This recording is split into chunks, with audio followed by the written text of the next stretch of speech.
There is a country beyond that which is known to humankind. A stray country.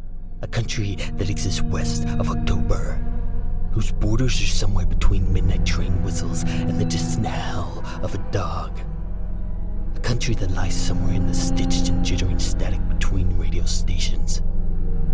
A country that drifts through America like a traveling salesman, but every now and then stops to nest on a small town, a small church, a single street, and maybe, just maybe, some kind of delayed radio broadcast you've stuffed in your ears.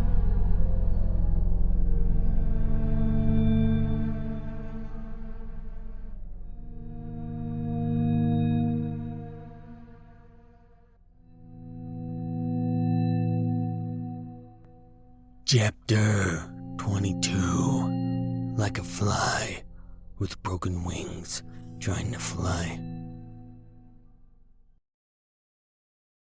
Can't believe that guy? Jack huffed. Just jealous he has to clean up after some kids like some kind of second-rate mother. Jack thundered through the small mortuary suburbanania, forested by 100 different black and white silent film houses chain-smoking into the season. Just pissed he spent all his money on cigarettes instead of going to college. Billy had to run to keep up. Angry because he gets how dumb he is, mopping and brooming up, picking up after a bunch of kids who are stuffing all sorts of stuff in their brains so they don't have to break their backs like him. Jack's strides were not quite a run, not quite a walk. More like a walk, laundered in fire. And what he said about Dad, like banking is a bad thing? Banks make the world go round, buddy. If it weren't for the banks, you wouldn't have a house or a car. If it weren't for the banks, how could anyone save money? 'Cause yeah, banks are the counterweight to keep the world balanced. It's crooked and wobbles, but the banks are built in the right spots to smooth out the spin of the world. And look what happened when banks go away, for crying out loud. Look at the Great Depression, full of people sleeping in streets and people trying to make alcohol out of old furniture and poisoning themselves blind and dead. And why? All because the 30s was a decade when men lost sight of what helped the world spin, and take the banks away and you get a world that's drunk and lazy. And what's all this talk about money being barren and making it breed is bad? Why, you know what's bad? Not breeding at all. Like the Catholics, with their priests and nuns, and we both know God wants us to multiply and replenish the earth, says so in the Bible. So what's this stupid idea that money shouldn't breed? And what a nut job, because money can't breed, doesn't have the stuff, only animals and insects and, things with wilburs can breed. And what was the word he said? Usury? Usury? What does it even... Jack's voice fell into his stomach. He stopped talking. He stopped walking. Behind him, Billy stood still. Because suddenly, yes, very, very suddenly, the boys were alone in the dark. Not that they hadn't been alone in the dark, but now the boys knew they were alone in the dark. In the midst of a suburban wilderness, standing in a coffin-sized spit of light. The high street light above wanted to swing like old lanterns, but stood statued in the night. The street light wanted to flicker like old gas lights, but beamed to the beat of the city power grid. The raised source of light on the edge of the road wanted to wander. Like the giant it was, blink like a cyclops should, but was frozen in place by all the formalities of the modern world. It wanted to twinkle because it was, if nothing else, a wannabe star, some kind of small-town kid singing the big city music, but could only buzz like flies lashed to shit on the side of the road. Jack looked up. He had never looked into the bulb of a streetlight before. Passed through, swam light, bottled inside his lungs, warmed his night flesh, yes, but never looked up. There's a lot of dead bugs in there. Yeah, Billy said slowly. I never noticed. Jack's voice fell into his eyes. Billy looked up, directly into the space he'd always considered the bastion against the dark, the sanctuary against the night, like the cathedrals and monasteries were sanctuaries for the Dark Ages. Back in the blown spark of 999 years ago history, after Rome, when people pissed and squatted in the ramshackled mementos of the Imperium, beat down daily by ruins that whispered something snide about life having been much better, and in being much better, inferring that day was much, much worse. Back when all the learning of Rome, the literature of Greece, back when Mixolydian modes, and Galenic medicine, and Caesarean statecraft, and Aristotelian philosophy had all retreated into the monasteries and would have been lost forever if not for the church, if not for monks and friars and clerics who still held dead and dying languages and copied ancient text. Yes, thought Billy, back when intelligence was a very fragile thing. Why, yes, the Dark Ages weren't so far away, weren't so foreign from suburban streets at night.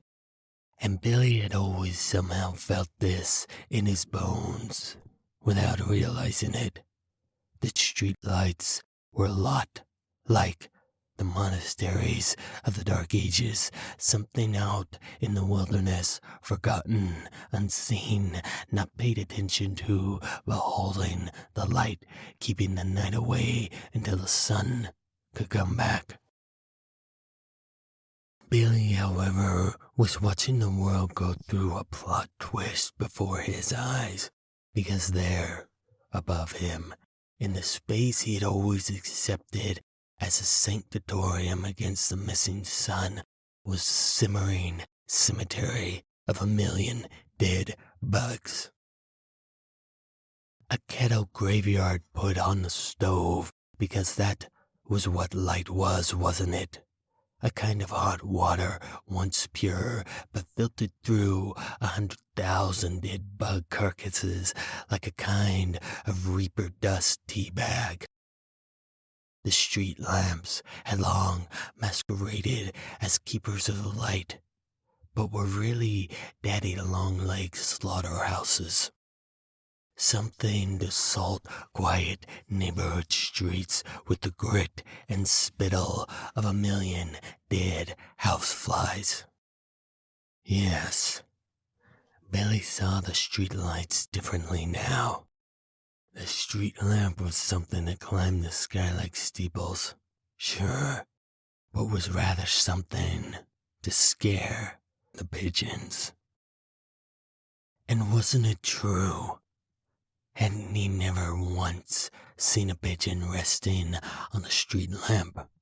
Pigeons, the closest bird to man, a creature well like the good, solid earth, more than the sky, really. But he had seen crows perched on streetlights, yes, whole murders of crows, and starlings, the homicidal sociopaths of birds, just the type of bird that would feel rested after sitting above a cemetery showcase, an insect house of horrors. Jack and Billy suddenly felt very, very different. Jack, yeah, I want to go home. Me too, Billy. Home was around the corner, only around the corner, but their voices were quiet. Almost like they were talking to people adrift somewhere across night hills.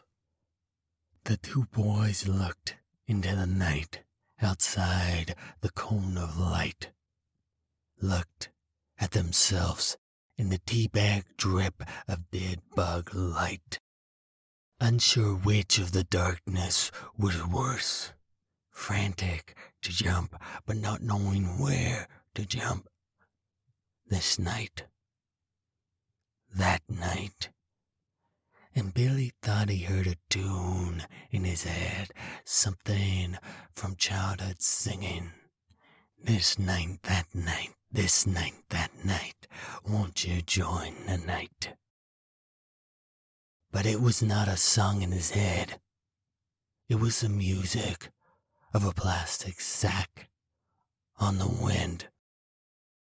The boys stood, steeping in amber cone a cadaverous cricket tea, wondering where the little street musicians of night had gone, missing the crickets, knowing where they were, above, dead, filtering light particles to downdrift on their shoulders like dandruff. Above them, yes, the boys missed the crickets and knew they stood in the pissant shower of their deadness, some kind of lost, stupid, old hat, pedestrian funeral. Yes, pedestrian, and yet invisible to all the night walkers of suburban streets. Invisible to the boys until tonight. The boys missed the homespun wisdom of cricket chatter, but the crickets were dead, frying in the small fluorescent hum of the street light above. And without the crickets, it was too goddamn quiet, and the boys could hear all sorts of things, even the radio interference rasp of a plastic sack on parade, something in league with the wind and drifting AM, FM static coming down the street, and the boys could only watch the corner, ears thrown open, listening to small, quiet streets become a turnpike, a toll road, a highway to some kind of horror shambling on the shadows of bread money. Billy reached for Jack's hand. Jack reached for Billy's hand. The toy throat of a distressed kite called out to their boy ears. But Billy knew, Jack knew, it was the call of sirens. It wasn't a kid's friend asking for help from a tree. It was a plastic sack. The boys stood still, very still, under a more still street light, something that downpoured the boys with the expired summer night flesh of even more still insects. Billy's hand gripped tighter. Jack's hand gripped tighter. Out of sight, around the corner, the kite pled for help, sobbing off in the dry fall-November night, the cracked and fried voice coming in and out of tune like a radio dial fiddled to frequency. Help.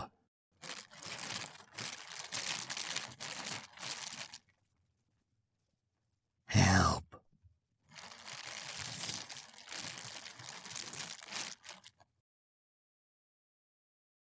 Around the corner, the boys knew a plastic sack mimicked a dead kite, using old radio static for a voice, crying over the little world of asphalt and tar, concrete and plotted lawns. Help.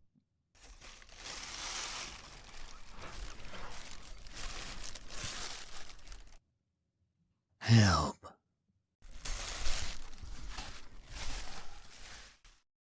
Help.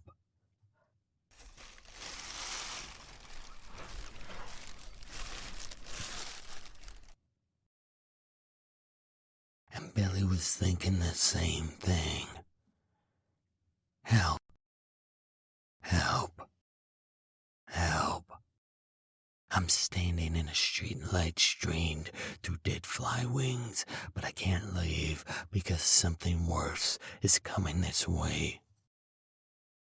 And then something worse came their way. Around the corner shambled a white plastic sack. Empty, but looking guilty of carousing with yellow newspapers, wilted candy wrappers, burnt cigarettes, chewed gum, crushed beer cans, used condoms. Moving like Billy imagined the ghost of some mafia member given a pair of cement shoes and thrown into the Hudson might walk.